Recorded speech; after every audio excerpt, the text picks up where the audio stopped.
So Zack Polanski As went Chancellor will on keep Laura Kuenssberg, and she made the effort to turn up to this one. And Zack Polanski laid out how it seems that everybody wants to defend the economic status quo, where people are yearning for a change.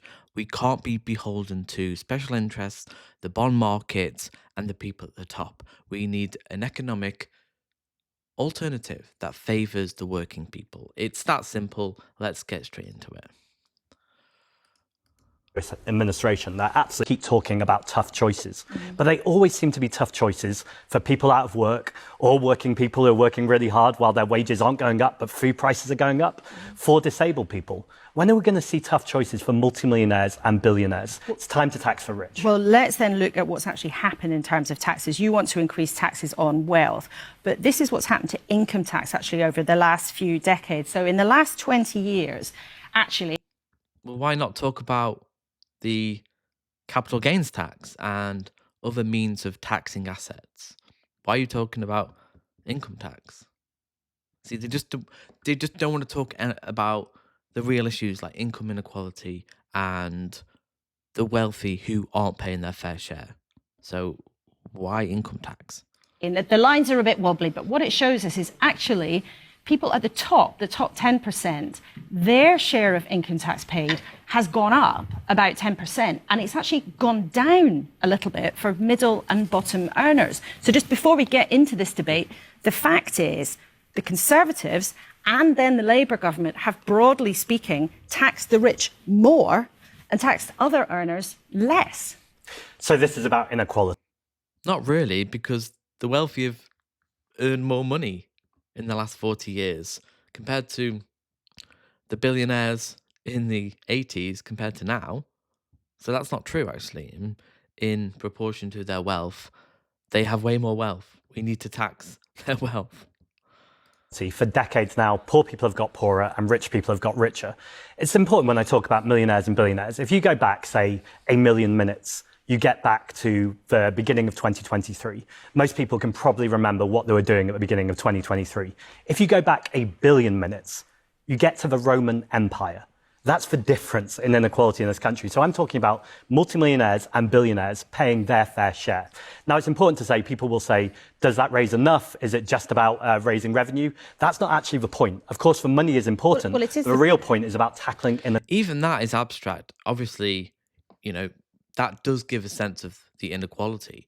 But I think we need to talk more about the instability in society, lack of trust, how people feel isolated, the mental health crisis we're facing, birth rates declining, how people just aren't hopeful for the future. And this all comes from inequality. When people are getting poorer, they don't have a chance to succeed, and they see the people at the top just getting wealthier. They can't afford education, and they're being told by politicians, oh no, we can't invest in your future. How demoralizing is that for people? That's what we need to talk about. It's the narratives around inequality and the destabilization, I think, that we need to focus on. Equality. So the point then for you of putting up tax on the very wealthy is to try to stop them being as wealthy. It's not actually to raise money for schools and hospitals and public services. Oh, no, to alleviate the destabilization of society. There's a reason why the far right have gained momentum, because they tap into people's discontent and alienation, and they scapegoat migrants. So we need to tackle inequality, the root cause of so much of the issues facing people today. The lack of hope, the lack of vision for the future. People are pretty nihilistic. They're pretty apathetic and cynical that things can get better. Why? The amount of wealth in the UK, the sixth richest country. We could be doing so much if we tax wealthy and change the economic paradigm that favoured people over profit. We could raise that money anyway. What it's about is the fact that if you have that much money, if you're a billionaire, you can't spend it quickly, even if you try. So you hoard it in assets. And it's the assets that are the problem here, because that's exacerbating the inequality that already exists. What we need to do is get that money and those assets flowing around the economy. But how do you raise that money anyway if it's not through taxation? Well, there's a few ways. So Sharon was exactly right earlier when she's talking about borrowing to invest. That's one way. But also there's something called spending multipliers, which is where you invest in the economy, say the National Health Service. You get that money back because you have a well population. Now, of course, it's important that people are healthy just to be healthy. But actually, if you cut through austerity, that's a completely false economy. You have people missing work, you have more long-term health conditions, and you break the economy in the way that we've seen. 300,000 deaths, mental health crises, people losing their community, youth groups. Austerity has essentially killed our economy and in so many ways killed our country. You've doubled the debt, you've increased the deficit, and what's been shown for it? So now we do need to borrow to invest, build houses, build schools, build more hospitals, invest in our country. This should not be a controversial desire for politicians. Both Conservative governments do it and Labour government now too. But you say there you can borrow. The government's already borrowing enormous amounts, and there is an already massive amount of national debt. And it's way more than the government spends every year, and it costs a fortune to pay the interest on that debt. So would you not put any limits on government borrowing? Well, the first thing to say is debt to GDP ratio is at 100%. In Japan, it's 270%, and they have much better living standards than we do. But in terms of this country... And a lot less inequality as well, which is the key component here for a stable society. It's at the highest level it's been for a very, very long time. The financial markets are very sensitive to the decisions that the Chancellor... Yes, but it was bigger after World War II. It's 3 times the current amount after World War II. We built 1 million houses. We built the NHS. This is uncontroversial. Austerity doesn't work. You invest in the country, and that's what stimulates the economy. That's what we should have done after 2010. But the Tories chose not to. Cut public spending, cut police force, cut teachers, cut wages, and this is the result we have today. It doesn't work. Why continue the same madness? Makes. That's the case whether you'd like it or not.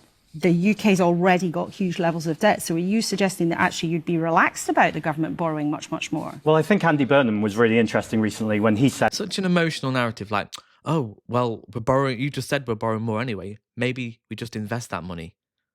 We need to stop being in hock to the bond markets. And I think what... And there was a market reaction. Well, exactly. So what I think we need to do is get back to a place where actually democratic politicians who are elected by the people are more worried about the cleaners, the teachers, the nurses, the people on the ground who are actually creating the economy with their hands, rather than the people who hold these assets, who are making money while they sleep without actually working.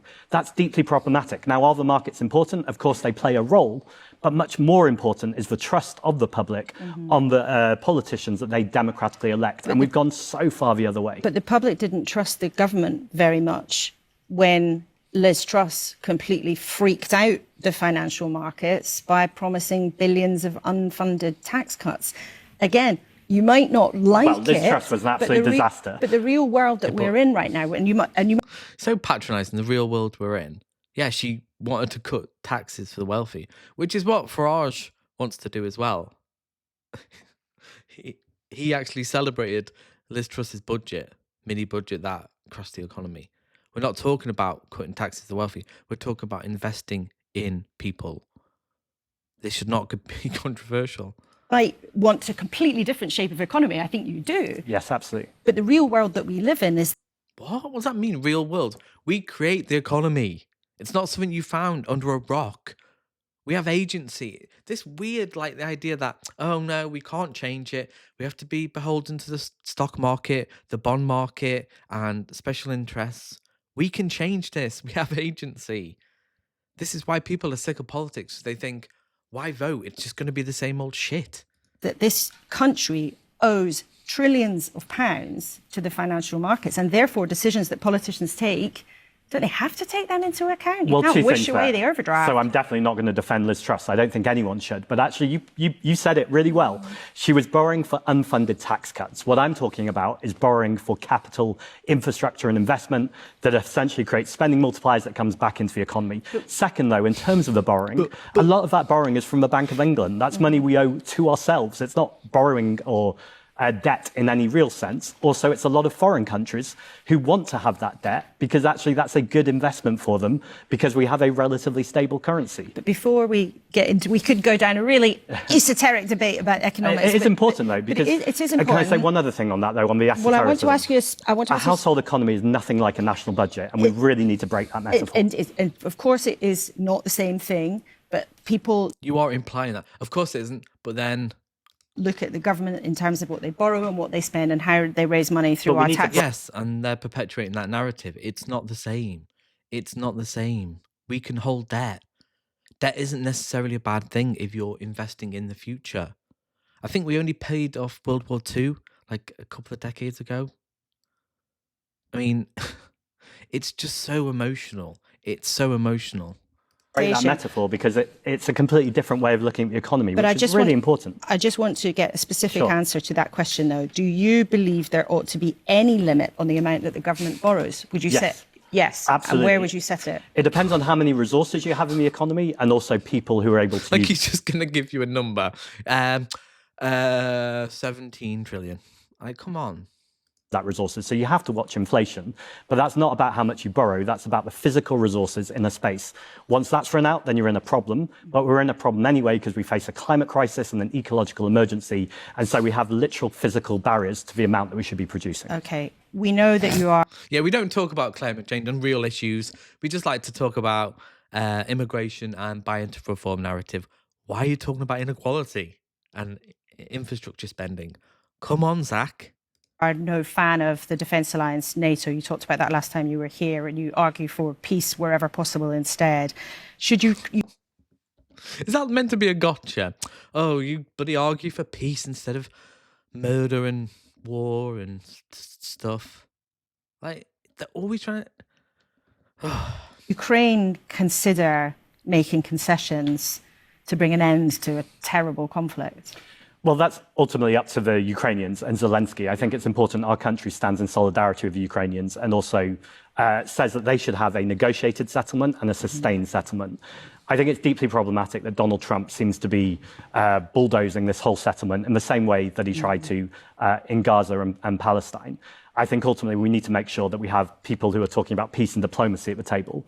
And just on NATO, I've been very clear that I want an alternative alliance based on working with our European neighbours. I think Brexit was a disaster for this country, both economically, but also for our security in terms of it being outsourced to Donald Trump. And things have been going pretty well for you since you took over as leader, and you've suggested that you'll stand as an MP in London. One poll showed that you could actually take the Holborn and St Pancras seat, which just happens to be the Prime Minister's constituency. Do you fancy taking him on? I mean, it'd be very election? tempting to take Keir Starmer down. But actually, what I'm doing right now is really focusing on right across England and Wales, growing the Green Party. We've just hit 175,000 members.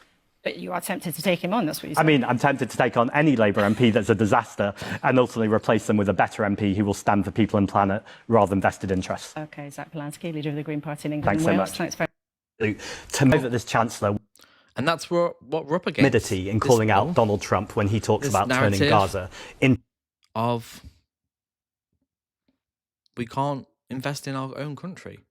We have to be beholden to the wealthy and the powerful, and we have no agency over the economy. It's just simply such an emotional argument. And this is Laura Kuenssberg. She's meant to be impartial. Why can't she have a real discussion about these ideas? Like, okay, well, what are the barriers to this? Because there will be big barriers, but we can't even have the discussion. So tell me your thoughts below, and I'll see you in the next video.